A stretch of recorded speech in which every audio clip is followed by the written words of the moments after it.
want to thank everyone at the Oasis podcast, as you were.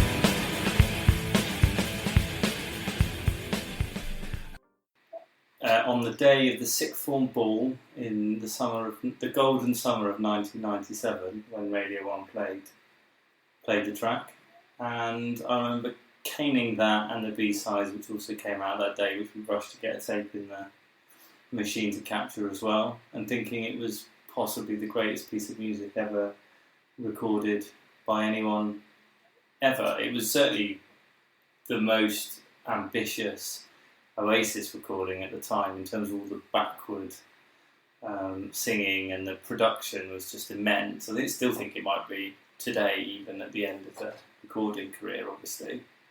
I remember it vividly. I mean, the only other thing, my memory is thinking it was brilliant, loving the brooding darkness of it and the ambition with all the sound effects that were sitting in it, and then thinking, I'm pretty sure he's just playing Wonderwall over the top. That's a bit weird. So you spotted the Wonderwall thing, even back then? Yeah, no, I did. It's obviously, presumably you listen to it now with the benefit of hindsight, and you can just hear that.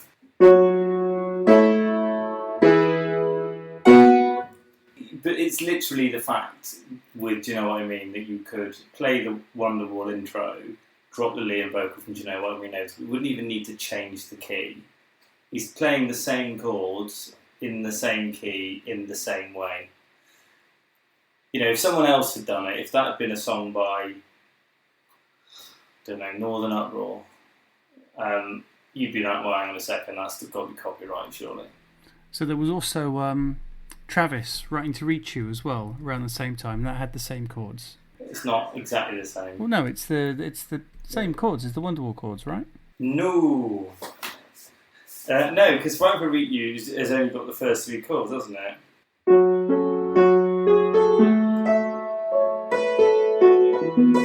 It doesn't do that. It doesn't go on to the fourth chord, so it's.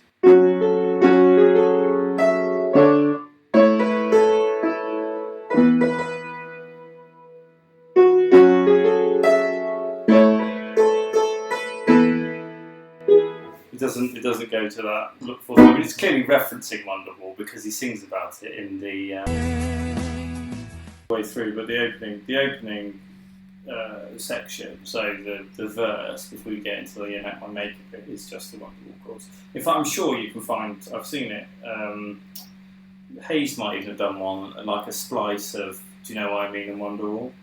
Yeah, and there's quite a famous one that then also uses Boulevard. When I first heard it, an anti-climax. If I think of, listening to it now, I mean, I love the song and I love it for its significance to me because it was the first big Oasis release when I was a mad fan.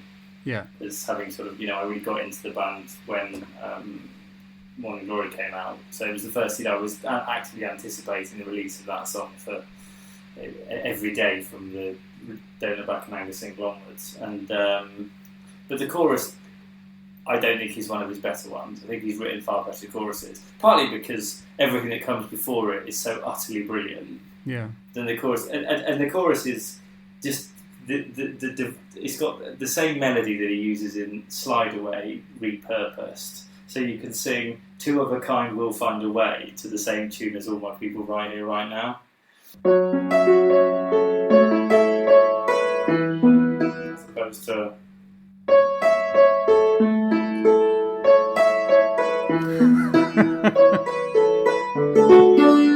yeah. I've never noticed that before in my life. Now that you're mine, we'll find a way of chasing the sun. All my people right here, right now. Do you know what I mean?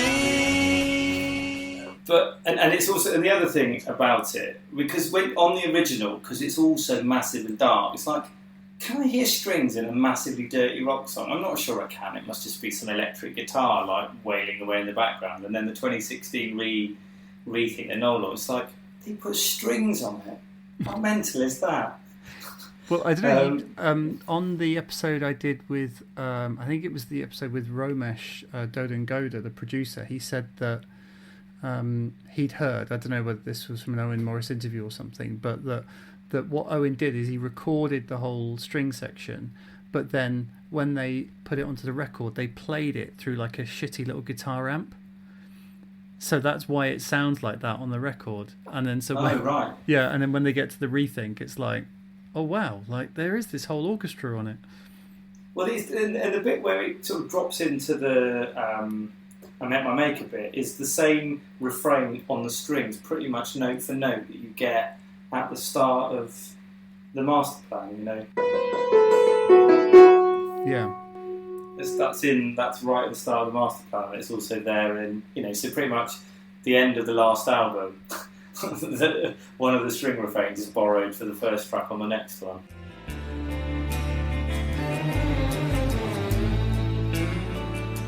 I mean, it was always there, and I know what you mean, because it wasn't, when I heard the 2016 rethink, it wasn't like, wow, I've never heard that string melody before, but it was so punchy and separated out, you know, whereas it was just always in the mud of this epic sound. But yeah. I personally don't like the 2016. I like the I don't like the strings being that separated. I like everything just being in that just that big muddy. Oh no, mess. Yeah, absolutely. The massiveness of it is part of what makes it, and that is more present in the 97. It means a lot, and I think it's a very good song. But the score that I would give it relative to Oasis' other songs would be higher than it deserves on its own merits, because of its timing for me in terms of being a fan. Yeah, no, I know what you mean. I think that I completely agree that the chorus is a bit of a letdown. One of the things that I was talking about, I just appeared on a Manic Street Preachers podcast, which I might be dropping a bit of into this episode actually, but we'll see. And one of the things that Mike, that Mike, who you met when we went down to Cardiff to see Noel, it was the guy that we met there, and he... Yeah. Oh, he set up his Manics podcast. Good he's doing the Manics podcast, Manic Street Speakers, and I'm on episode 2, so check it out. Yeah, so finally, I think we might have been talking about that on the day, actually. Like, come on then. You did. Did we? Okay. It's like, yeah, I might do a Manics podcast. I'm like, well, do it then. You know, don't talk about it, do it. So well done 2.5 years later. Yeah, so talking to him about it, he was like, one of the negative things about the Manics that he's noticed is the fact that they will often, in the chorus, just sing the title of the song over and over again. You know, like a very good example being like "You Stole the Sun from My Heart." He just A Design for Life. You know, they just sing it over and over again. It's like, okay, could you have come up with some different lyrics for the chorus? And that is, I mean, the chorus. I get what you mean. Like with having everything that's built up to it, and then that chorus is just all my people right now. Do you know what I mean? Repeated, isn't it? And that's literally it. Which I still think is cool, but I know exactly what you mean. Like the melody on, you know, the I Met My Maker sort of section, or on the verse section, is just far more interesting. Yeah, I mean, I think in fairness, I don't know how you would pay off the chorus into the bridge. I don't know what you would have to write to pay that off properly as a chorus, because the rest of it is so completely epic. I met my maker, I made him cry, and on my shoulder he asked me why his people won't fly through the storm. I said, listen up man, they don't even know you're born. All my people right here, right now, you know what I mean? Yeah. So it comes out 7th of July 1997. As we said, the first track from Be Here Now, B-side Stay Young, Angel Child Demo and Heroes. It's recorded from November 96 through to sort of April 97 at various points. 7 minutes 42 on the album and 7 minutes 22 on the single, which is ridiculous. I mean, it's not even the longest song on the. It's not even. It is. What's also remarkable is that it could be that long without it being that long, being remarkable in the context of the rest of the album. So I think all around the world I started playing it when I bought the album. It's still not finished. Yeah. But the thing is, I think all around the world is like, it's 9 minutes, but it's almost like a joke that, you know, they've deliberately built this just crazy, ridiculously long song. Whereas, you know what I mean? It's like a minute and a half shorter than it, and yet it is just an epic beast of a rock song, isn't it? It's just like it's not like it's a joke that it's so long, which I almost think all around the world is like, they've deliberately gone, right, we're writing a 9 minute epic, like, whereas this is just an ordinary rock song. It's not like it's the whole point of it is that it's long with all the key changes and stuff. This is just so drawn out, but I suppose you've got that big section at the start before anything really kicks off. And I remember the other point I was going to make from when I first listened to it, or it might have been in like subsequent listens that day, is when you think the song's going to end about 4 or 5 minutes in, then it goes into that massive epic guitar solo. And you're like, yeah, just before the guitar solo, it all breaks down, and it sounds like Mr. Soft is playing the piano. Go on. Treble soft mints. Well, no, he's just going. And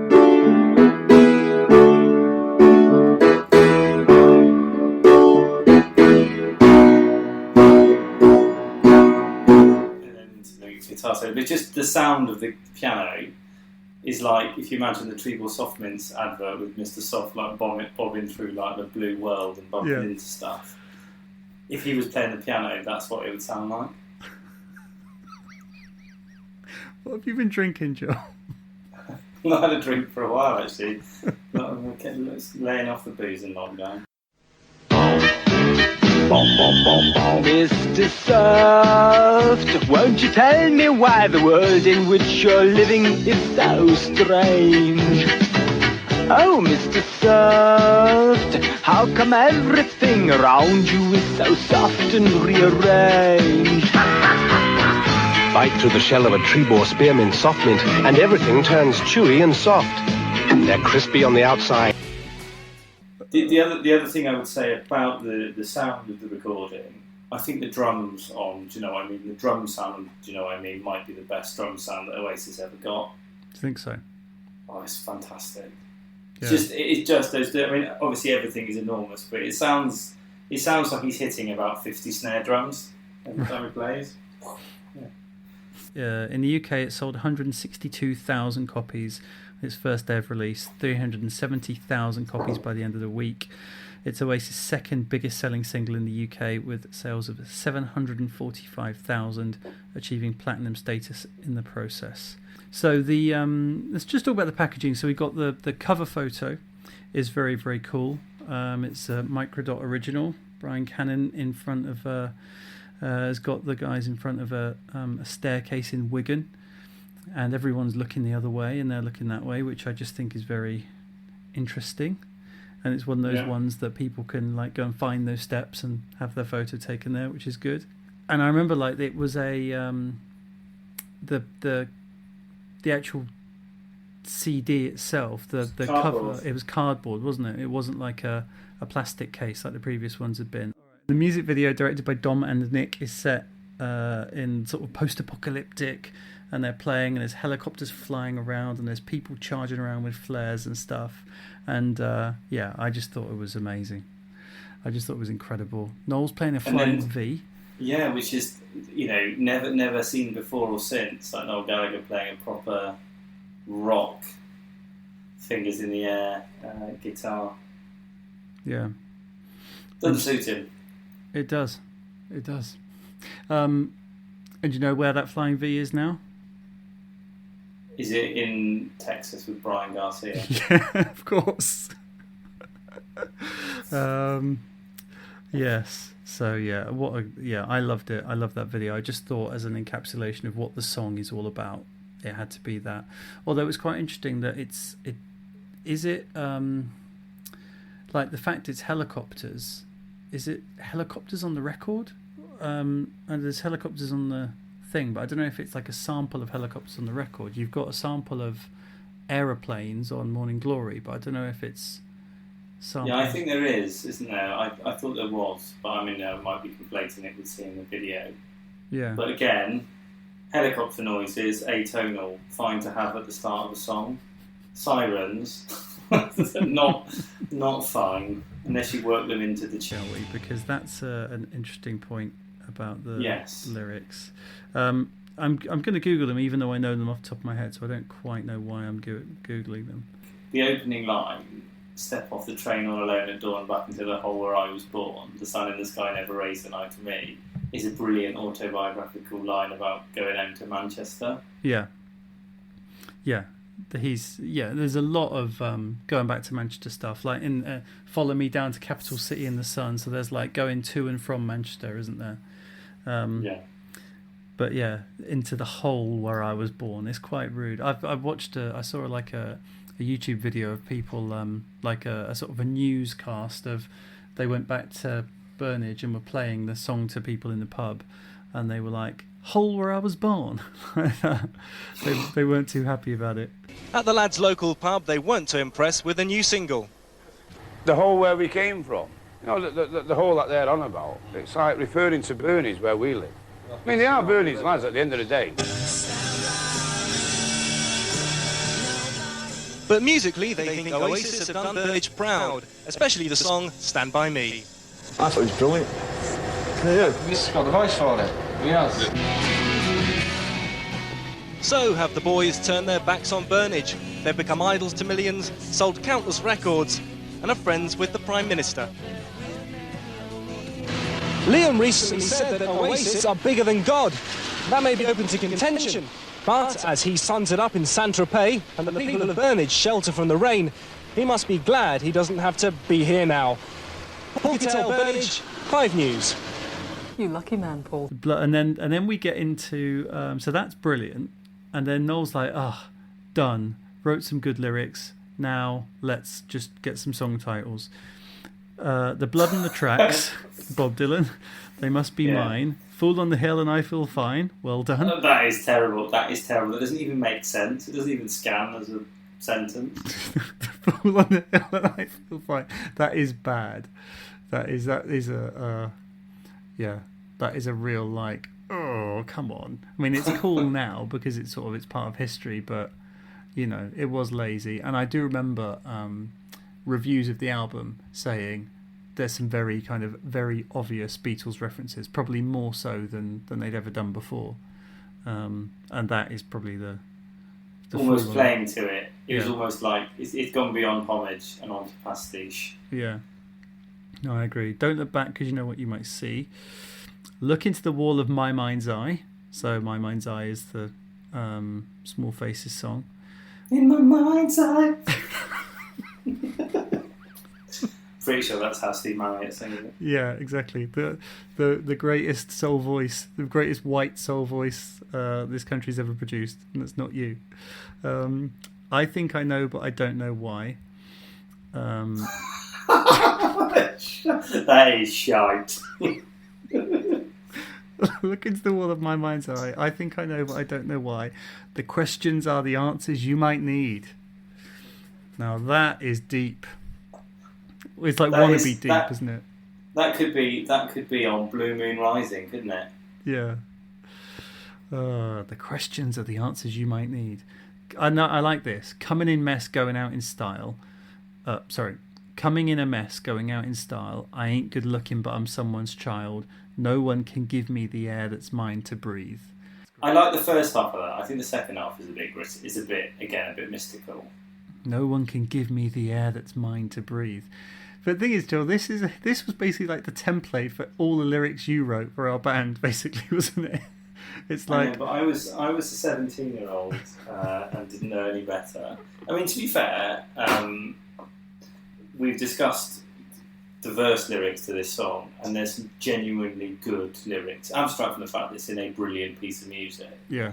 There's some genuinely good lyrics and some utter doggerel sitting side by side. Yeah. I'm saying it's not that he's a uniformly lazy, bad lyricist. He's capable of absolutely brilliant, quite touching sentiment in a really sort of down to earth kitchen sink way, which I know you approve of as well. Yep. And then he sort of, but it's when he descends into platitudes, or sort of goes for some mysticism. You're like, oh no. Yeah. It's someone the other day. I sort of think it was after I'd done the "Do You Want to Be a Spaceman?" A to Z, and I was thinking, is this the best Noel lyric? And I was like, okay, well for me it's probably top 4 off the top of my head were like, "Do you want to be a spaceman?" "Rocking Chair," "Gas Panic," and what was the other one I picked? Oh, "Let's All Make Believe." Those were the ones that really jumped just straight off the top of my head, probably because I've talked about them the most. But someone replied on Twitter, I mentioned that on Twitter, and someone replied like, "Oh no, it's Little by Little. That's amazing." And I'm like, no, see, that to me is exactly what I don't like when he does. You know, true perfection has to be imperfect.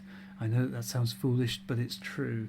You know, it's like, oh, no, like, don't try and be epic. You know, when you try and be epic, you just fall a bit flat on your face, I think. Cigarettes and Alcohol, the lyrics are brilliant. Yes, they are. Yeah, and similar with Bring It On Down as well. Bring It On Down, Cigarettes and Alcohol, I kind of put together as that, like, angry, like, you know, social comment, but it's sort of, you know, not like up the workers, but, you know, it's sort of, it's got something to say. Well, is it worth the aggravation to find yourself a job when there's nothing worth living for? We stand up against most one-liners from most lyricists trying to write social comment. I Made Him Cry, which is blasphemous and brilliant. And on my shoulder he asked me why. What? His people won't fly through the storm. I said, listen up, man, they don't even know you're born. It sort of starts off quite well, tails off a bit in the middle, and then the less said about the end, the better. But it works really nicely with that melody. Yeah. And Liam's delivery of it. Yeah, his people won't fly through the storm. When he says, I said, listen up, man, they don't even know you're born. That is brilliant, because he really gets to, like, you know, pelt it out, doesn't he? He spits it out, and then all that backwards before the second chorus, all the backwards vocals come over the top, and there's like a double length. The gap from the end of the bridge to the chorus is doubled, I think, before the second verse to allow all that backwards stuff to come over the top, which is great. Yeah. No. And then there is a second verse, which they've bestowed a second verse upon us, when often he just repeats the first verse again, which is, I don't really care for what you believe, so open up your fist or you won't receive the thoughts and the words of every man you'll meet, or every man you'll need. Get up off the floor and believe in life. No one's ever gonna ever ask you twice. Get on the bus and bring it on home to me. Yeah, it's bollocks, isn't it? It's Bring It On Home, song title. Yeah, that's Bring It On Home to Me. It's like Animals, isn't it? Oh, right, I think it's the Animals. Well, it'll be an original blues, but Bring It On Home to Me. Yeah, yeah, yeah.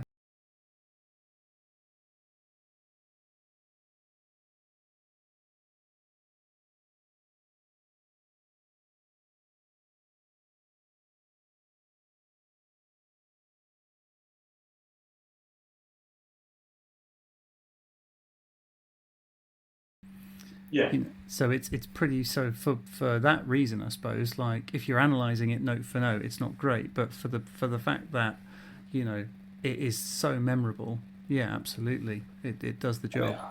I'm not after complexity, to be clear. I'm just after something that feels like it's stepped up a notch from the bridge, but I'm also happy to say I don't know that I would. I don't have an alternative that I could proffer. There you go. There's your challenge for you. Go off and write a better chorus for. Do you know what I mean? Yeah, I think I'll leave that one. But you think like something like the Acquiesce chorus is amazing, desperately, desperately simple. Yeah.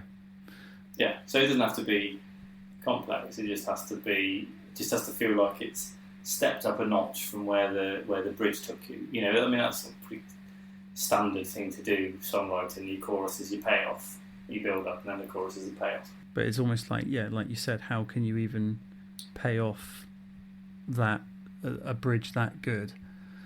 You know, and especially the way it ends with that "listen up, man, you don't know you're born," and then all the noise, and then where'd you go from that? But I like we talked about the fact, and it's great that it's one of the songs that is that you do have Liam isolated vocals on, which I've dropped in loads of times in other episodes, but I will be dropping it again here because why the hell not? I met my maker, I made him cry, and on my shoulder he asked me why. As people won't fly through the storm, I said, hey, listen up, man, they don't even know you're born. All my people right here, right now, do you know what I mean? Yeah, yeah. So you've got this Liam's voice, I don't think has ever sounded better. And also I really love the Noel harmony over the chorus as well. Just the two voices, like they just complement each other so perfectly. And there is a nice harmony as well going on that relatively simple melody, but you know I think I really like what Noel's doing over the background. I think vocals a bit loud. Noel's vocal on Be Here Now is the album, not the track. I think is a little bit loud in the mix. And the Oasis sage that is Robert Brown, who was opined on this podcast in the past, said of the album Be Here Now, if you got rid of Girl in the Dirty Shirt and you turned Noel's backing vocal down, it would be their best album. Wow. I've never really clocked Noel's vocal being super loud, actually. But yeah, I suppose it is more prominent throughout it, isn't it? I'm just thinking about Girl in the Dirty Shirt, actually. Knows exactly what she's worth to me. Now I see. Yeah, he is really loud in that, isn't he? I think that's the cocaine. He's pushing himself forward as well at that point as like the cult of Noel. Right, let's just talk about live. So it's been played live by Oasis 97 times. Basically first played in June 1997 in Oakland, California. They did a couple of shows there. This next one's our new single. Everyone said we'd never make it. You know what I mean? Well, certainly bloody things. Surprisingly enough, it's fucking tight.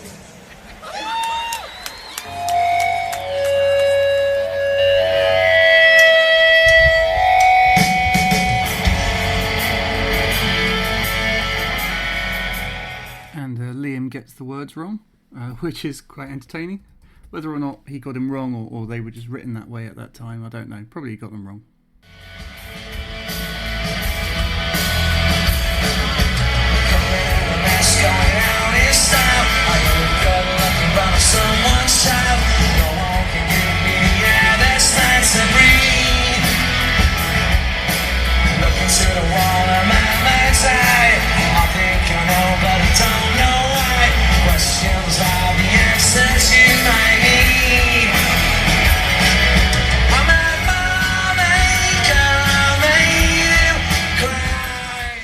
And then, and then one more in July. Radio DJ in Milan, apparently. It was a song by Noel. He covered. He did. You know what I mean? And he did "Setting Sun" for the first time.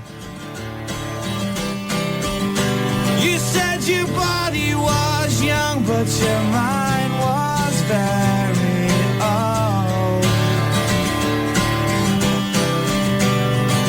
You're coming on strong, and I like the way the visions we have are fading away. You're part of a life I've never had. You know, I'll tell you, man, it's just too bad. Yeah, basically they play it 97 times total.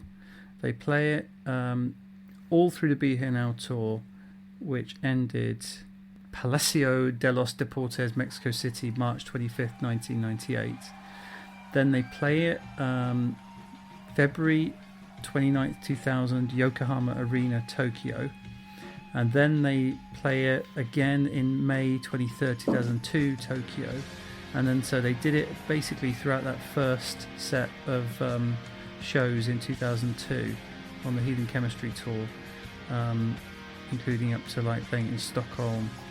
Then they play it in Belfast, Hull Arena, Finsbury Park they play it, and the Telly West Arena Newcastle shows in 2002, and then it's dropped and never played again.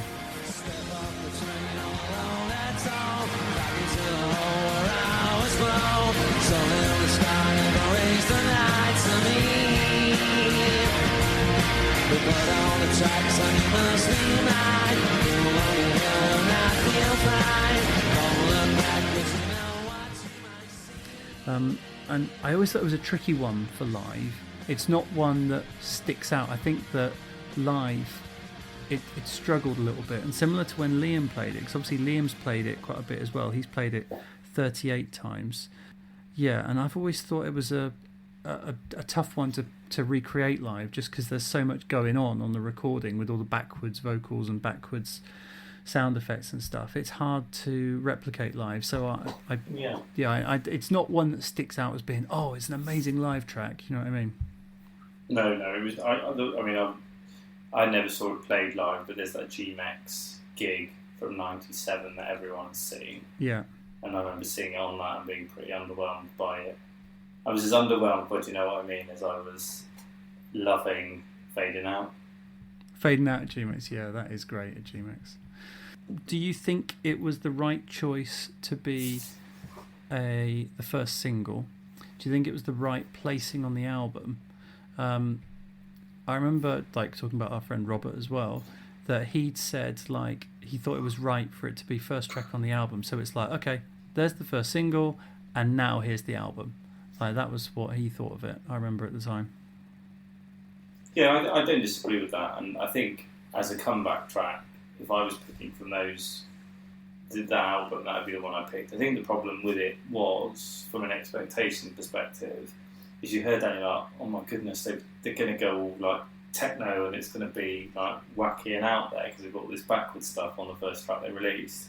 And then obviously it was more of the same, and if anything a bit more trad than some of what they'd done previously.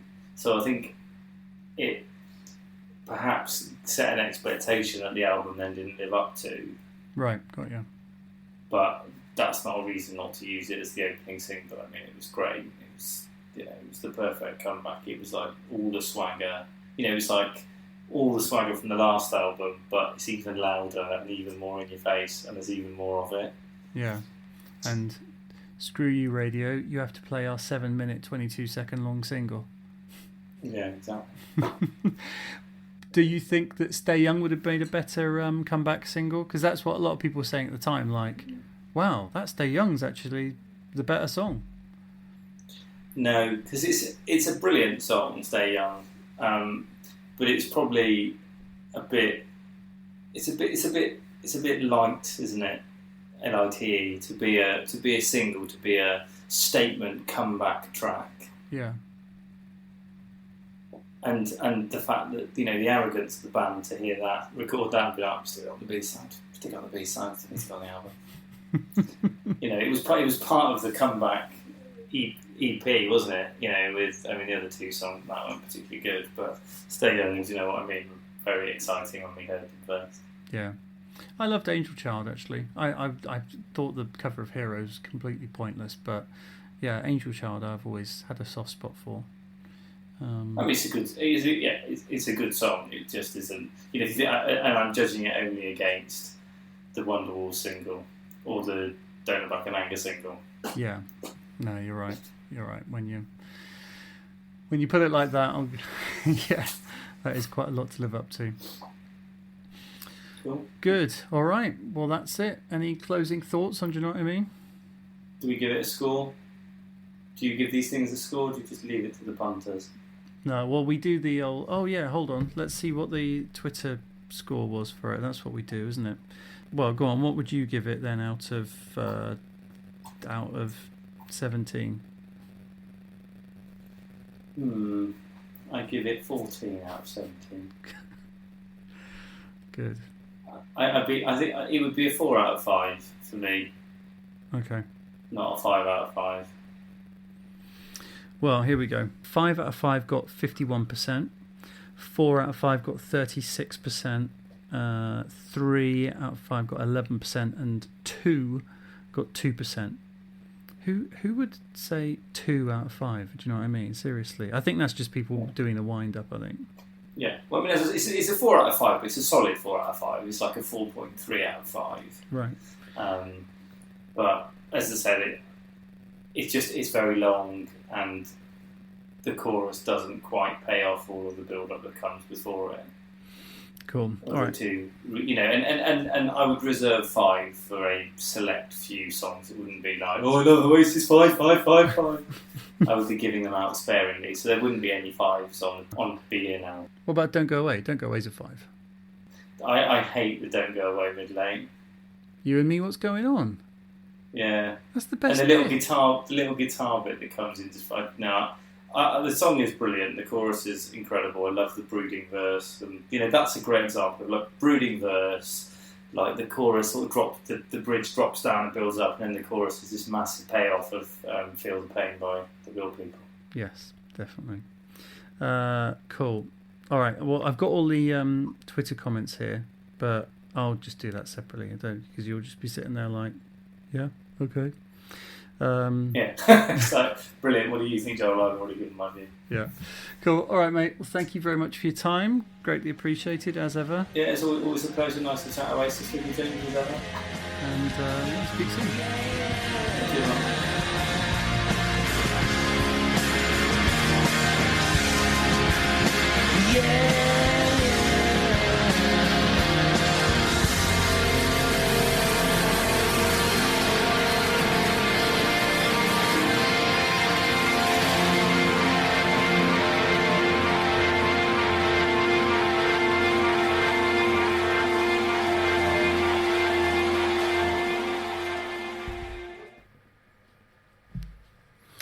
All right, great to catch up with Joel. Thank you very much. Brilliant insights from him, I think, especially that point about now that you're mine, we'll find a way. All my people, right here, right now. Like, that's crazy. And the na-na-na-na-na-na-na-num from Master Plan being exactly the same as da-na-na-na-na-na-na-num. And do you know what I mean? That's just ridiculous. His Mr. Soft thing, though. I don't know what he's on about there. Not having that. Anyway, right, let's get on to what you guys had to say about it. That's the key thing, isn't it? So, Richard Bowes said, it's the beast of the pack, and it was the most exciting thing to happen to a generation. The Harvey Boys, Be Here Now will always be closest to my heart. Still remember that day, and this song takes me right back there then. As with all the songs on here, technically a bit repetitive and long, but boy, it does not matter. Have it. The voice, attitude, sound, top notch. Kenny Boy Neal says, remember sitting in the car when Radio 1 played it for the first time? Then they played it again. Brilliant. Best song on Be Here Now for me. Tom Moen says, easily a 5. Goes on for about 2 hours, but still brilliant. Liam on point with vocals. Drumming is excellent, and Gwig's bass in the remaster ain't half bad too. Great first single from the album, and still sounds good today. Danny O'Hanlon, a dramatic intro to kind of a dull song. The remix is an improvement, but you can't mix away disappointment. Stay Young should have been the single. Wow, a dissenting voice. Soul Driver, good song, but not as good as it was to have the Oasis circus back in our lives. Andrew Middleton, a great song which stands the test of time. I remember being super excited for the release, and what a B-side. Liam looks great in the video, not sure in the rest of them though. At My Finest Hour says, excitement beyond endurance, more associated with the situation surrounding it rather than the song itself, which was fine. Its B-side did provide the call-off signs to one of my fave podcasts, so... one of your fave podcasts? Come on, mate. We Are DNA says, the song and video is what made me an Oasis fan. Classic lines, sun in the sky never raised an eye to me. I ain't good looking, but I'm someone's child. No one give me the air that's mine to breathe. I don't really care for what you believe, so open up your fist or you won't receive the thought and the words of every man you'll meet. And of course that bridge, basically recounting meeting God and telling him Oasis are bigger than you, get lost. It's a call to arms, it's defiance, it's arrogance, it's confidence, just a glorious track that is worthy of its length. No doubt about it, 10 out of 10 or 5 out of 5 here. Wow, that's about 3 or 4 different tweets there from We Are DNA, thank you very much. Send us an audio message next time. Jacopo Lagamarcino, the man with the best name on the Oasis podcast, says, thoughts on Liam changing the lyrics here? I am good looking and I'm someone's child. Yes, and he's done a link to a version that Liam did in New York where he sings that. So let's have a listen to that. I'm coming in and it's going out in style. I am good looking and I'm someone's child. Get on the bus and bring it all back to me. I met my maker, made him cry. Yeah, cool. I just think Liam gets bored, like singing the same thing over and over again and mixes it up every now and then. It's not like with some artists where they completely like rewrite things, but yeah, he'll just change the little bits here and there.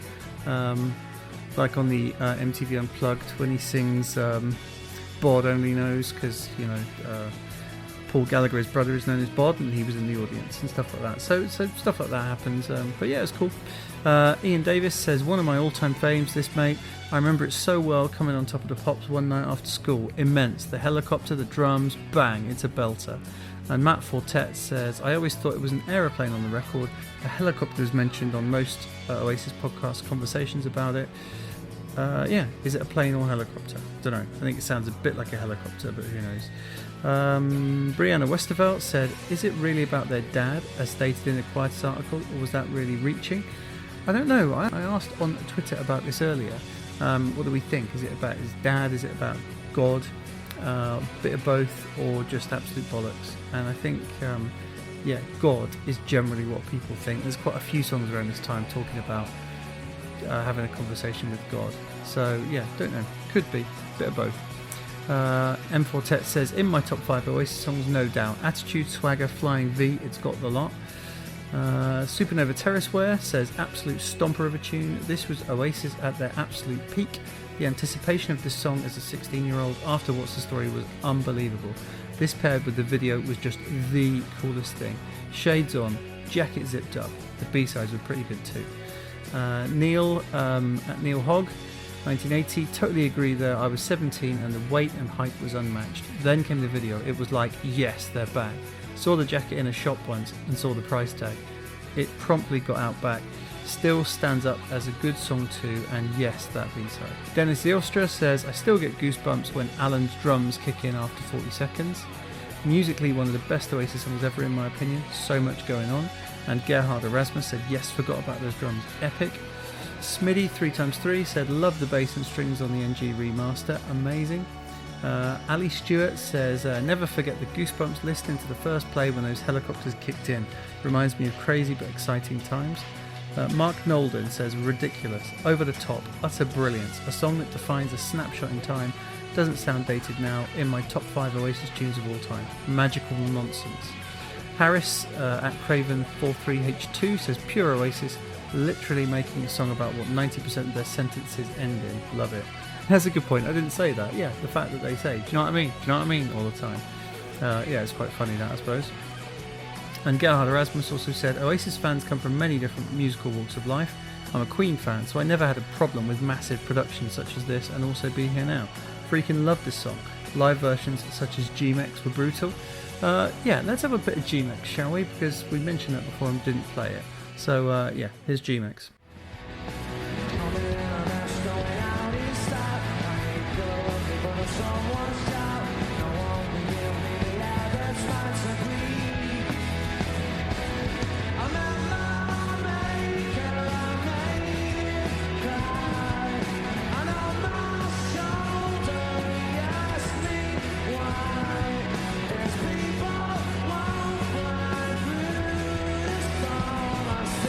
Listen up,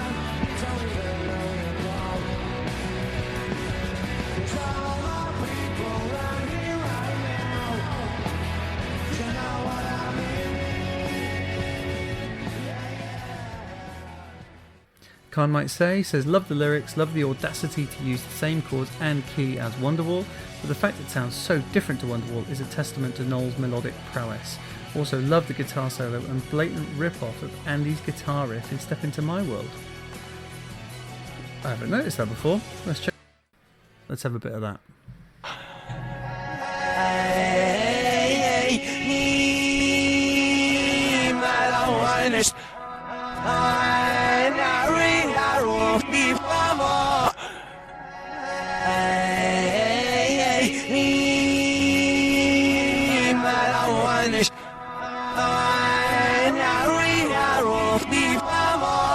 Mark, who is at Dr. Mark 37, says the NG Rethink from 2016 was my most played song on Spotify for 2 years in a row. Stephen Wilson, it's the perfect example of how you can take the same chord formation, played a little different, and create a totally different song and sound. Faye the YY says the opening track to what I like to call a cocaine-fueled masterpiece. That track for me contradicts another classic from the same year. For me, the drugs do work. J. Faye the YY also says it was probably the last single and album I waited to hear and had to wait for radio play to do so before the internet ruined that feeling. I almost forgot. For all my above points, it's a 5. The last great Oasis single for me. This was the peak. The world changed and so did music around this point. JPF 1888 says Fading Out is a very underrated track. Stand By Me, Don't Go Away, Be Here Now and All Around the World, all cracking tunes. Do you know what I mean? Even though chord-wise is basically a reworked Wonderwall, it sounded great and stood up to the hype. Cracking album. Strango, David Strang 11 says great song, but maybe not the right choice as lead single off the album. Noel's shorter reworked version is much better than the original in my honest opinion. 4. Lee the Bee said, what's the distorted bit Liam sings before the guitar solo and the bit at the end? And that's where I explained, it's him singing the chorus backwards. At Oat Milk says, I think it's a song that sums up exactly where Oasis were at the time, on top of the world. Its lyrics ooze confidence and swagger. This, paired with the wall of sound created by the vast number of guitar tracks, creates the ultimate Oasis sound that engulfs you while listening. It's a song of excess and indulgence, a song that only the biggest band in the world would dare put out.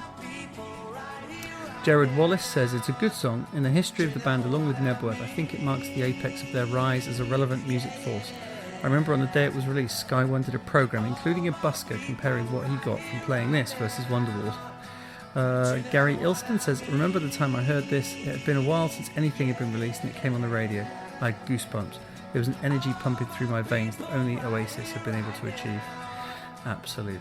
Pat Moulton, this for me is just pure Oasis, in your face attitude, love it. Shane, who is at Lamotta79, remember being disappointed on first listen with playing pause buttons at the ready. Subsequent listens from my TDK tape did little to impress, but it stands the test of time. I preferred Stay Young at the time, but now appreciate the superiority of Do You Know What I Mean? And Ian Trebleco said, loved this song when it came out, and still do now. It was like a big bang to announce their return. Whilst the sky-high expectations for the album were never likely to be met, although it does still stand up well, this single was a strong way to kick off. Dan Best said, I ain't good looking but I'm someone's child, love it, one of Noel's best. I did prefer the 2016 tweak, the shortened version with the strings and the HD looking video. Personal opinion that the band never seemed to play the song well live. 3 out of 5 for me. Grandpa Batman says, having it played at my funeral turned up to 10.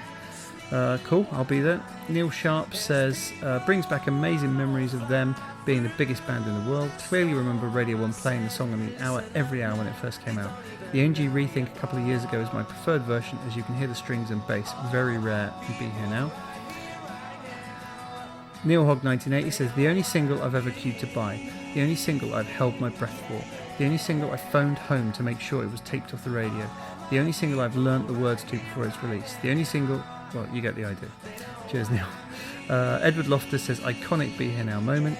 Tom Mason says, I think it defines the Chasing the Sun trilogy. All my people right here, right now, do you know what I mean? Says it all. And Andy Adams will finish there. When I first heard it, I thought with all the electronic noises and backwards guitar etc., they were going in a different direction to the previous albums, but it didn't quite work out like that.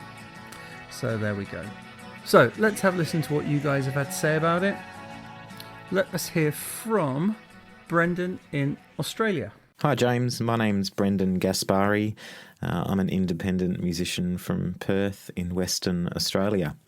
And I've been meaning to drop an audio message for a long while now. I absolutely love your podcast and have been listening for a couple of years now and caught up on every episode and just love the detail and passion that you put in. It's just incredible. Thank you so much for all the time and effort that you put in. Yeah, as I say, I've been meaning to get in touch and just drop an audio message.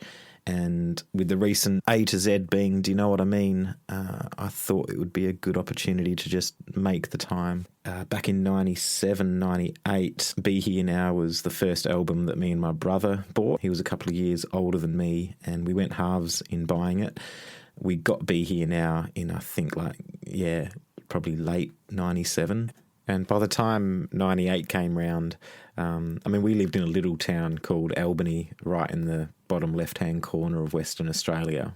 And, tours and bands coming to Perth. We didn't really know about it, so we had no idea that they were coming. And plus, I think, back then I was like 10 or 11. We just were into this band, and 5 to 6 at night it would have been, I can't think of the date, but somewhere in February 98, I remember Dad just yelled through the walls. He said, "Hey boys, that band that you guys are into, they've just terrorised passengers on a plane coming into Perth. It's going to be on the news next."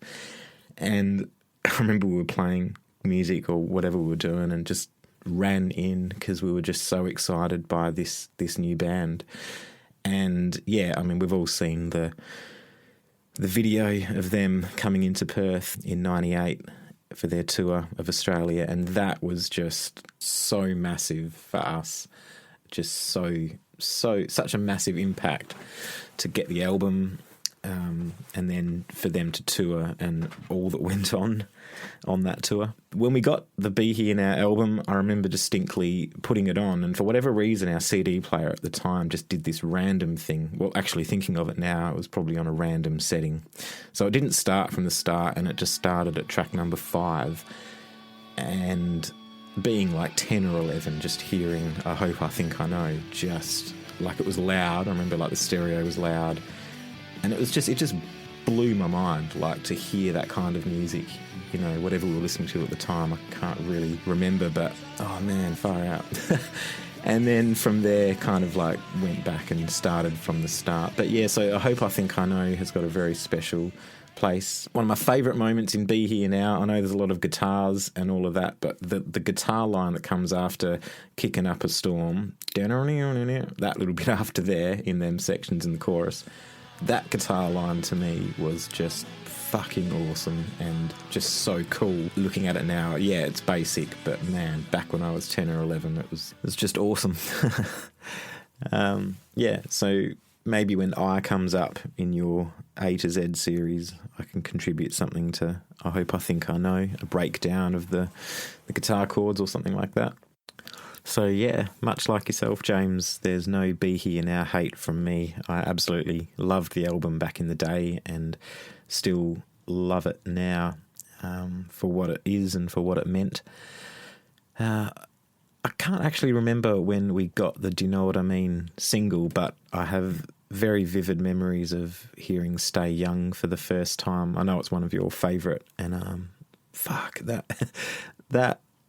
that chorus and lyrically and melodically, that is, like, for me, that whole thing of, if you had one song to show someone to get them into Oasis, that would be the song I'd choose. It's just so good. And I know the whole B-side thing with Oasis and how good the B-sides were and all that has been done to death, but that to me, like, that is the song. That is like that could just be like the defining Oasis song lyrically.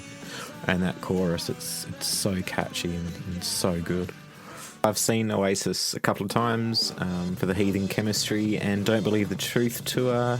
Seen Noel a few times and Liam last December. As well as doing my solo project and releasing my own albums, I play in an Oasis tribute band. We're called Mad Ferret. And it's so cool to play them songs and the pubs and the venues that will have us here. The B-sides, the album tracks, there's certainly still a big following, even in little old Perth in Western Australia. And I also play the part of Paul McCartney in a Beatles tribute. We do a lot of cruise ships and other functions and events and all that. I've probably rambled on enough. I know you like audio messages, but I think this is sort of outstaying my welcome. Thanks so much, James. No offence if you chop this to bits and play like 5 seconds of it, but that's my sort of Oasis story. And I'll keep listening to your podcast. And yeah, good luck with everything, man. Thank you so much, and have a good one. Cheers.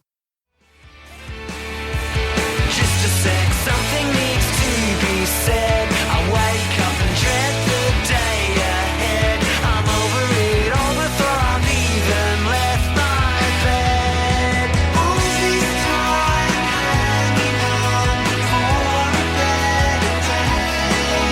Years pass, still I ask, why on earth do I stay? All this time hanging on for a better day. Years pass, still I ask, why on earth do I stay?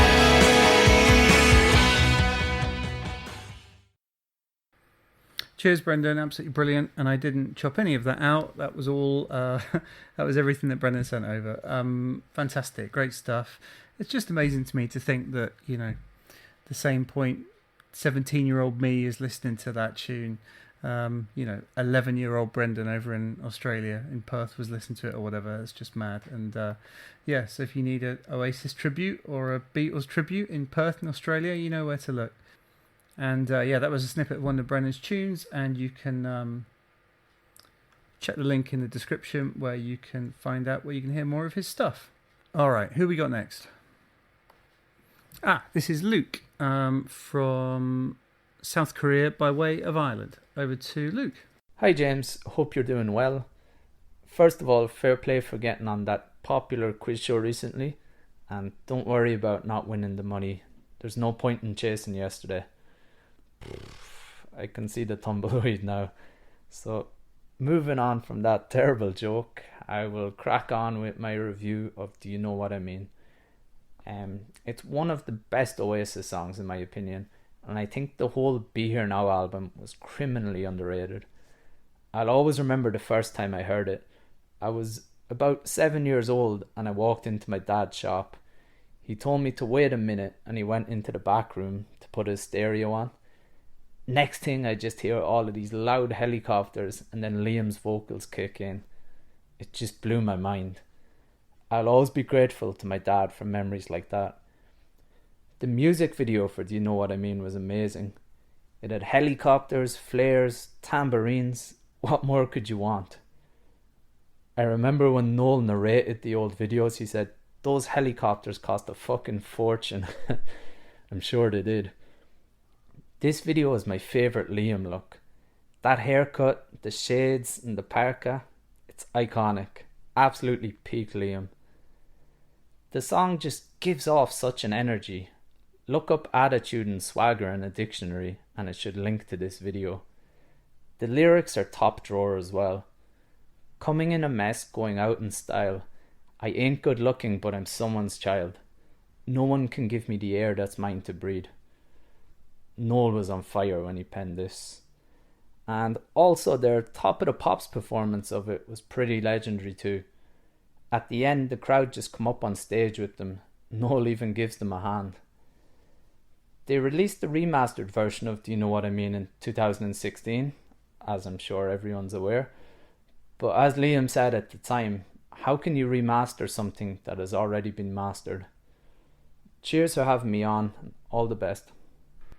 Brilliant stuff. Thanks, Luke. Much appreciated. Hope things are all right over there in South Korea, where you've got a government that knows how to deal with viruses and stuff. But anyway, we don't do politics on this podcast, do we? All right, who's next? I think this is Mark Evans. So when the Be Here Now album came out, I was going into my last year of secondary school, and back then I would use my stereo as an alarm clock. So I'd have the time set and the volume to come on quite loud, and the function, whatever you want to go on. So I usually left it on radio, but being as I'd been listening to Be Here Now the night before, I'd just left it on CD. And come the morning, and the first thing I'm greeted with when the alarm goes off is the overwhelming noise of helicopters. So I jump up in a bit of a panic, thinking there's something going on outside, and then thankfully the guitars kick in, and the song carries on, and everything sort of comes down, heart rate comes down, breathing goes back to normal. So thankfully it wasn't the RF outside my window, it was just the opening track to the latest Oasis album. So do you know what I mean? It's got a place in my memory, possibly not for the right reason, but it's got a place there all the same. So yeah, that's my memorable experience of the song. Yeah, just keep up the good work. Cheers, Mark. Appreciate that, mate. Yeah, I can imagine that would be a shock, hearing those helicopters kicking in at a decent volume early in the morning. It reminds me, I think I've probably told the story on the podcast before, but a mate of mine borrowed the Nevermind CD on the day that Kurt Cobain had died. He never heard it before, and he put it on and went to sleep. And then, I don't know if you know, but at the end of Nevermind, there's like a hidden track. I think it's called Endless Nameless, I think. And it's basically like Kurt, like, rah, rah, rah, screaming. And he was woken up by this and was terrified by the sound of Kurt screaming, thinking that the ghost of Kurt Cobain had entered his stereo. Another weird one with hidden tracks. We don't have that anymore. That's something we miss now with hidden tracks and secret tracks. At the end of the Verve Urban Hymns album, there's like a really weird sort of creepy, I can't even remember how it goes now, but yeah, I remember that's sort of come on, having put on that album to go to sleep, and that's woken me up, freaked me out a couple of times. Anyway, right, as ever, stay in touch, stay